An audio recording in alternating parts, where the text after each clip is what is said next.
Water's World segment tonight, an outrageous situation in Massachusetts. As you may know, the president of Hampshire College, a man named Jonathan Lash, refusing to fly the American flag on campus. This led to some demonstrations against Mr. Lash and his school.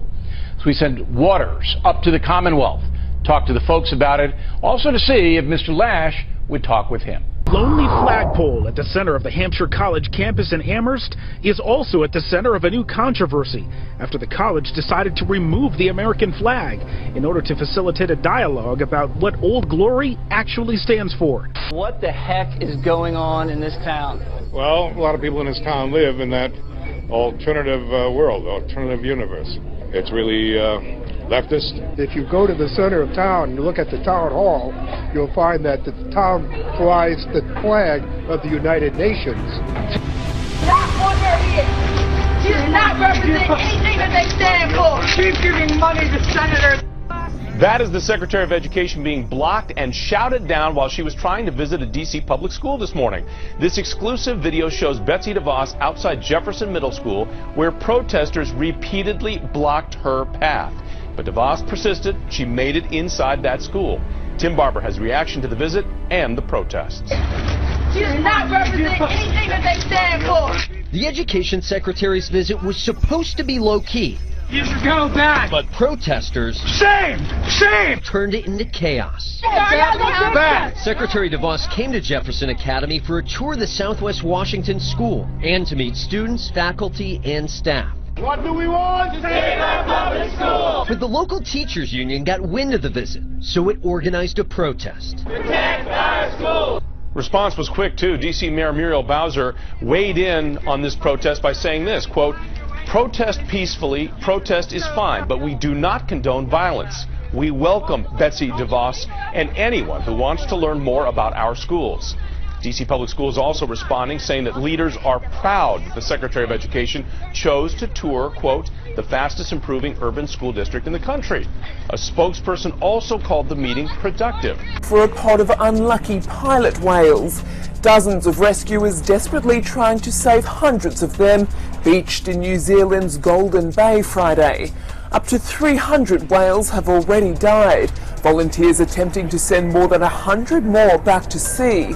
The whales were spotted washed up late Thursday, though a night rescue proved too dangerous. Authorities fearing volunteers would be injured by the huge mammals in the darkness.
Energy and health chiefs have held briefings today with the highest temperatures expected on Sunday. Katrina Blowers reports.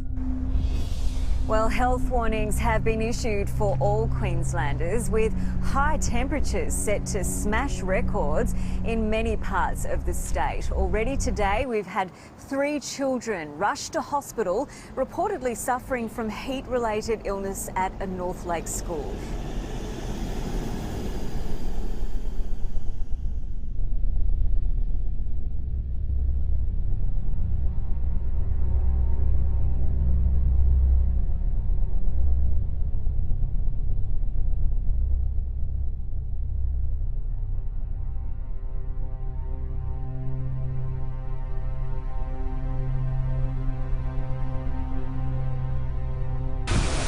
Tonight, the South is bracing for more severe weather.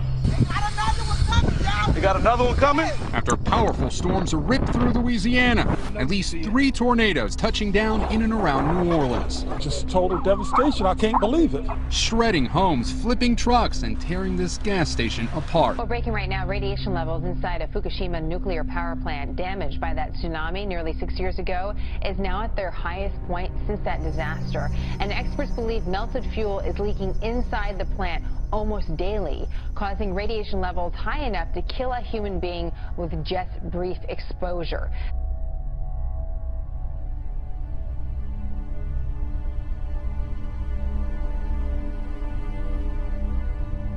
Good evening. Perth has been hit by a once-in-a-century weather event, bringing the second wettest day on record.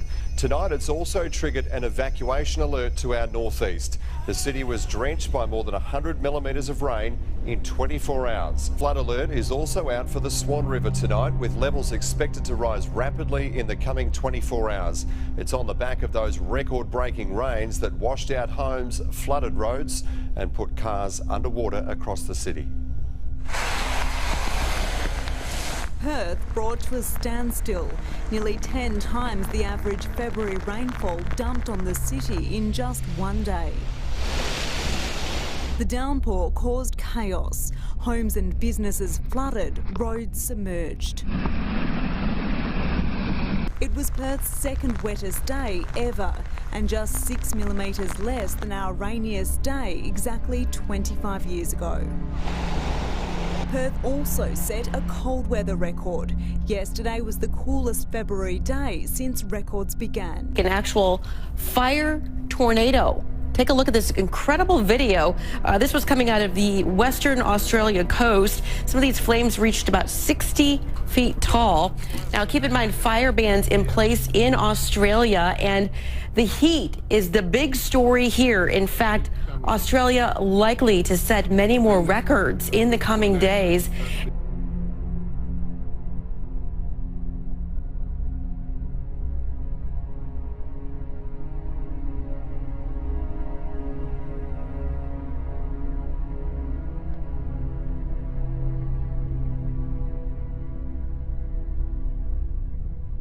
Matt, good morning. Emergency personnel have been working through the night, keeping a very close eye on what they call a very fluid situation. Now, the dam itself here at Lake Oroville is structurally sound. It's that emergency spillway that is in jeopardy, and if it fails, communities downstream would be in serious trouble. Well, you've heard the saying before, when it rains, it pours. That's certainly the case for crews working to repair the damaged Oroville Dam spillways in Northern California. As more rain is headed to this already saturated area, crews are working around the clock to reduce the risk of massive flooding. RT Simone Del Rosario reports that crews at the dam are changing their approach to mitigate a new risk. Even though this weekend's storm is expected to pound down on Oroville, crews are more concerned about the damage already done to the spillway than they are about the rain. They are confident that they've drained enough of the dam to be able to reduce the outflow coming down behind me. As of Thursday evening, the flow has been curbed to 80,000 cubic feet per second.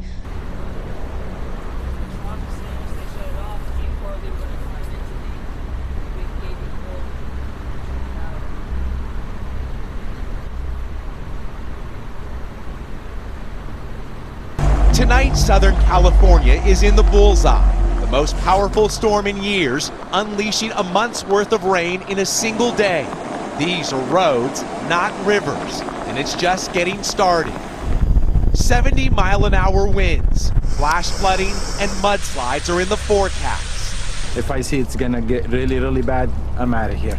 In the suburbs of Los Angeles, hundreds of people are under mandatory evacuations. Some areas already hit by mudslides could be buried again.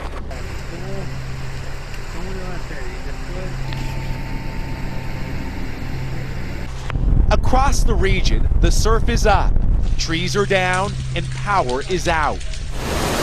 The storm is expected to drop some 10 trillion gallons of water across an already waterlogged state, with hundreds of flights canceled and delayed.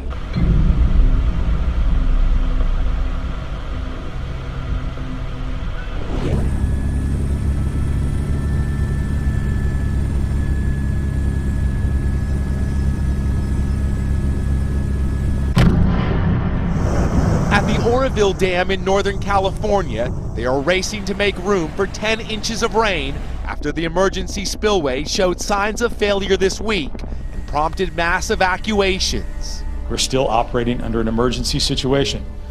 But tonight, the most serious threat is here in Southern California, where the most powerful storm of the season is wreaking havoc on a region flooded with problems.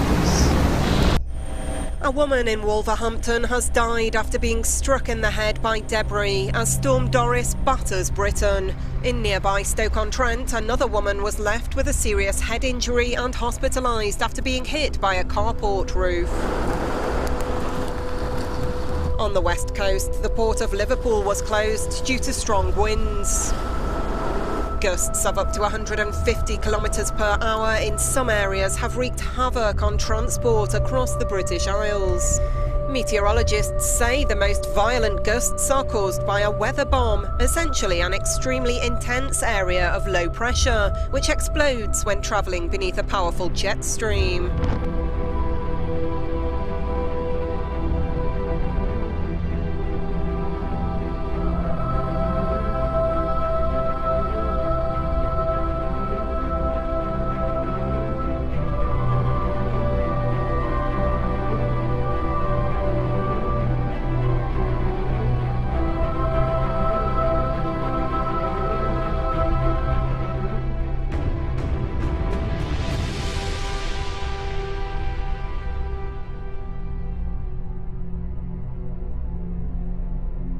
Boil, bubble, bubble, I smell trouble. Witches across the country were gathering at the stroke of midnight to put a hex on President Trump. Did you see this? That's right, Kim. Find Donald J. Trump. Find their wickedness. Find their wickedness. This is real. Scenes like this playing out as a collective spell was cast under the crescent moon. The witches plan to do the same for each upcoming crescent moon until President Trump is out of office. Yeah, apparently the teacher had a Ouija board similar to this one inside her classroom since October, and the kids wanted to hear a scary story, so she showed them how to play this. On Friday, she says her son came home from kindergarten and told her his teacher used a Ouija board. They were shutting off the lights and shutting the windows or whatever and making it dark and spooky and talking to spirits. It's not something that should be at school. When the mother emailed the teacher, this is part of the response she got. Quote, "The kids have been asking for a scary story, and I got the board and moved the paperclip to answer some of their questions. They asked about scary characters in movies. I did not say there were spirits." The family says the children are just too young to be exposed to the concepts of Ouija boards, and the teacher should just stick to the curriculum. Now, her 5-year-old is having nightmares. He's scared now to go to bed at night, to be in the dark, anything alone. Some parents in West Virginia are fighting to put an end to Bible class in public schools. For nearly 80 years, Bible stories have been taught in Mercer County as part of the regular school week. A new lawsuit argues the course is unconstitutional. Tony DeCopel recently sat down with parents on both sides to learn why this voluntary program is so controversial. Tony, good morning. Good morning. Mercer County's Bible course is decades old and extremely popular in that community. But in the lawsuit, however, a major lobby for the separation of church and state is arguing that popular is not the same as legal. What book of the Bible is it? Deuteronomy. In church, Sherilyn Thomas has built a deep relationship with God. And as a parent, she appreciates that her daughter Tegan can continue that relationship at school. It's very important that what we teach at home could be moved on to the school and instilled there, and moved to the church and instilled there, so that it goes in a circle. Voluntary program is paid for through private donations and administered by the school district. The enrollment rate among the county's 19 elementary schools is 96%. Acted the Freedom from Religion Foundation, a Wisconsin-based lobby for the separation of church and state. In a lawsuit filed jointly last month with Jane Doe, a mother of a Mercer County kindergartner who wishes to remain anonymous, the group accused the county of running Bible indoctrination classes that endorse the literal truth of the Bible. If you want them to have a religious education, that burden's on you. That burden should not be on the school system. And a disgusting act of vandalism. Listen to this one, horrifying a church. Twice within 2 weeks, someone has beheaded a Jesus statue outside Cottage Avenue Pentecostal Fellowship in Indianapolis. Now, the first time, the vandal left the head behind. Church members managed to reattach it Saturday, but then by Sunday morning, it was ripped back off and missing. They're unsure if someone is seeking just a thrill or if they're trying to send some sort of message to the church. Trump, protect trans students. Shame on Trump. Transgender and civil rights activists gathered outside the White House to make their voices heard after the Trump administration revoked guidelines Wednesday about how to accommodate transgender students in public schools with single-sex bathrooms. Not even the government can defeat a community so full of life, color, diversity, and most importantly, love. Last May, Barack Obama issued nationwide guidelines on what's being called the bathroom debate. The Education Department instructed schools to let transgender students use the restrooms of their chosen gender identity. For the Trump administration, such directives overreach the role of the federal government. I've made this clear, and the president's made it clear throughout the campaign, that he's a firm believer in states' rights and that certain issues like this are not best dealt with at the federal level.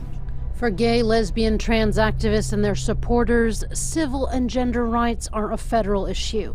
They feel it's the government's job to protect all individuals, regardless of their gender. We believe that this is a terrible message that the Trump administration is sending to some of the most vulnerable young people in our country today. The Trump administration said they decided to revoke the guidelines now before the Supreme Court hears a pending case on the issue. We have a triple threat coming Friday night, and it's going to be exciting. A partial lunar eclipse, a comet flyby, that'll be later in the night, and we'll have the full snow moon, only if we can keep the skies clear, of course. Now, the partial lunar eclipse will be visible over most of the world, including the United States, provided you have a clear sky in your backyard. That's when the moon passes into Earth's outer shadow at 7:43 Friday evening. And then a few hours later, about 3 in the morning, Comet 45P will make its closest approach for any comet to Earth in 30 years, according to NASA, moving at a rapid pace of a mere 51,120 miles per hour. Comet is an icy snowball that you can see in this NASA animation that releases dust and gas. Now, this comet comes by every 5 years. You'll see it intermittently in February and then again in 2022. The snow moon dates back to Native American times in the northern and eastern United States when they named all the full moons. All right, so if you're watching from South America and West Africa, tomorrow's a good day for you. The first solar eclipse of the year could be seen from parts of those continents. This is going to be an annular eclipse, according to NASA. That's where the sky will be dominated by a dramatic ring of fire. Kind of like what you see there, as the moon and the sun align perfectly to cast a shadow on the Earth. Yeah, folks in North America, though, do not feel left out. You have a chance to catch another spectacle later this year. 6 months from now, a total solar eclipse will cross the U.S. for the first time in nearly 40 years.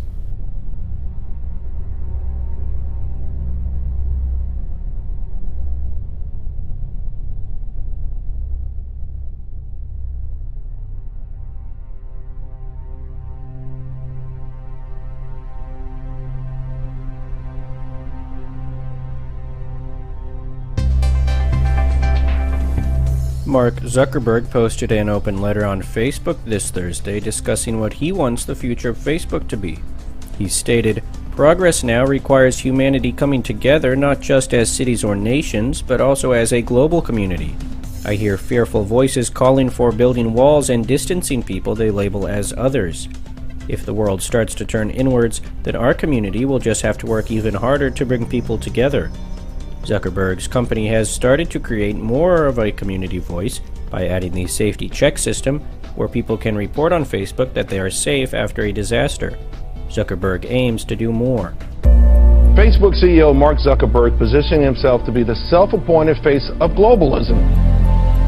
The social media giant penning a near 6,000 word manifesto rather.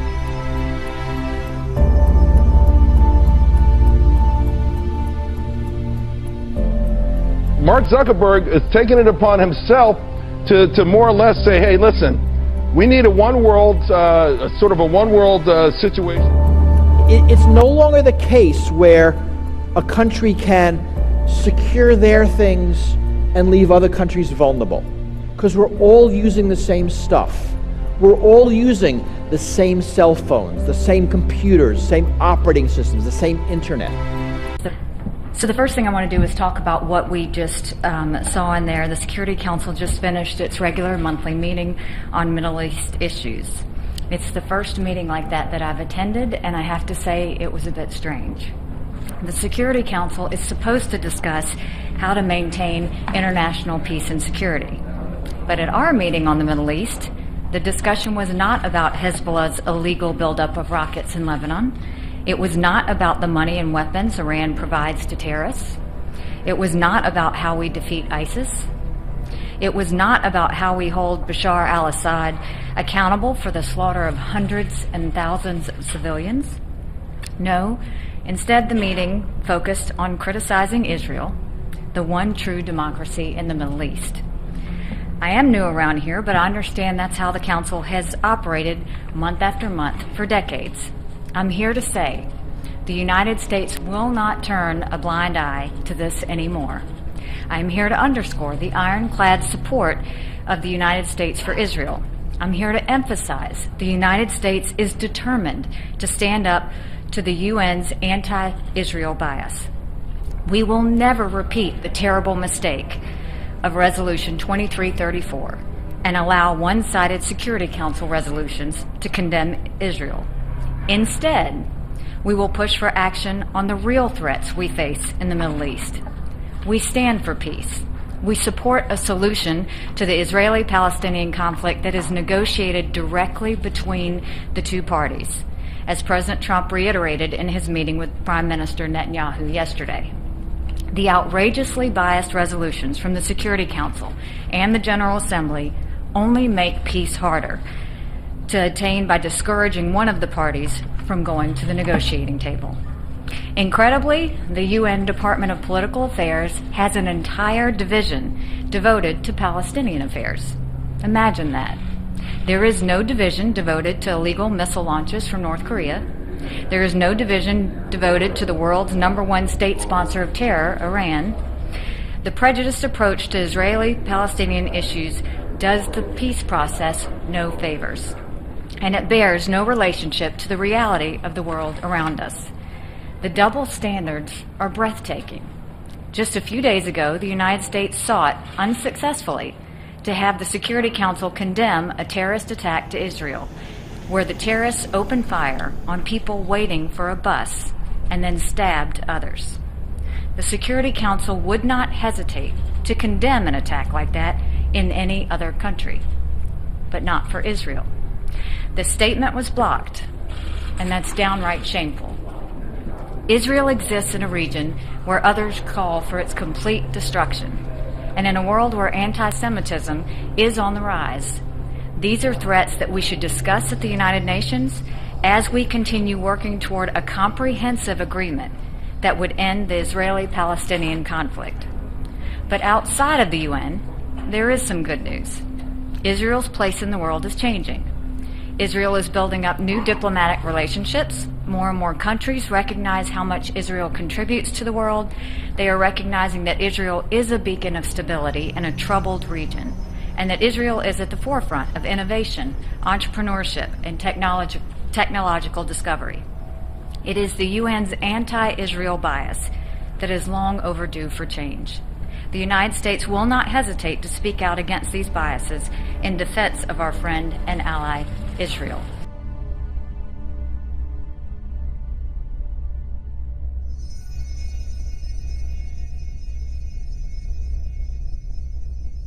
The U.S. Navy has sent a destroyer to patrol off the coast of Yemen amid increased tensions with Iran.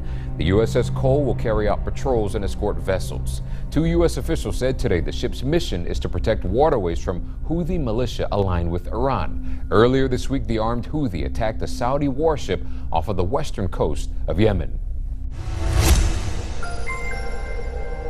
The U.S. and Japan conducted a successful missile interception test, shooting down a medium-range ballistic missile from high above the Earth.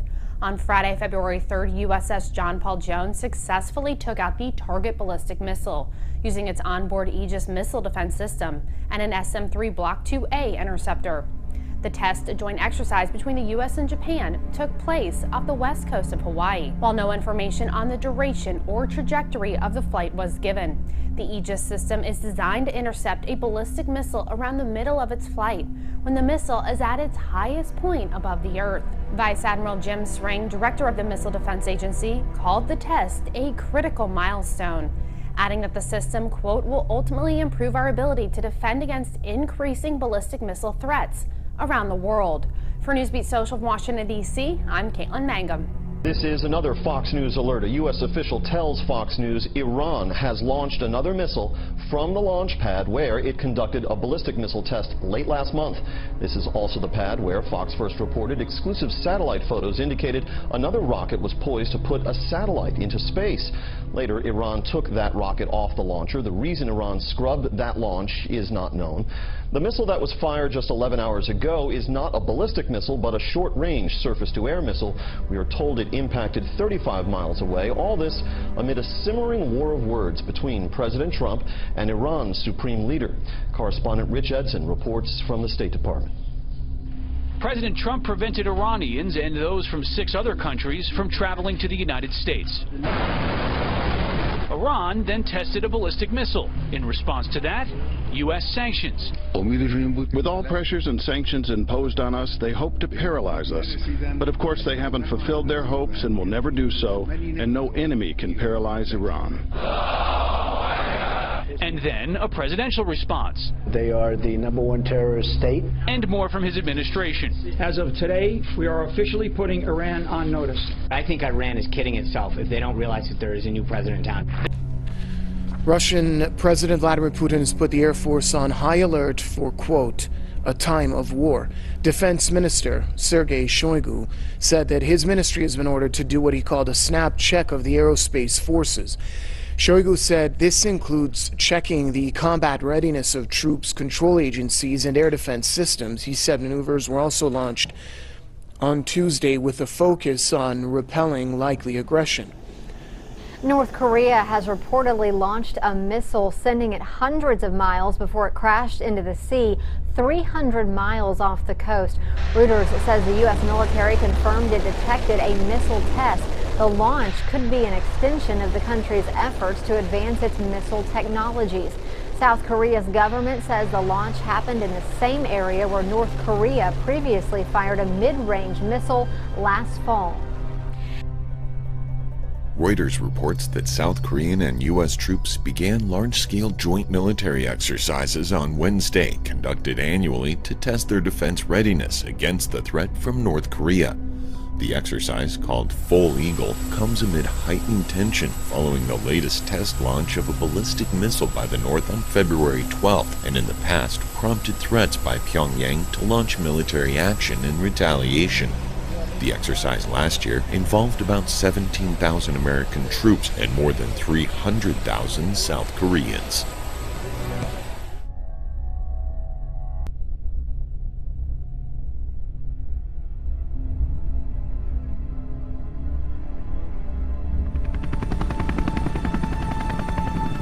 An explosion went off just moments ago at a military base outside of Chicago.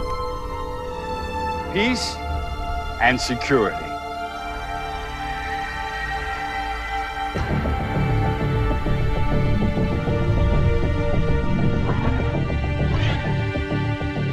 Professor, it says here that the chip could trace the purchases of excessive weaponry and stopping terrorist attacks before they start. Do not get that chip. He who testifies to these things says, yes, I am coming quickly. Amen. Come, Lord Jesus.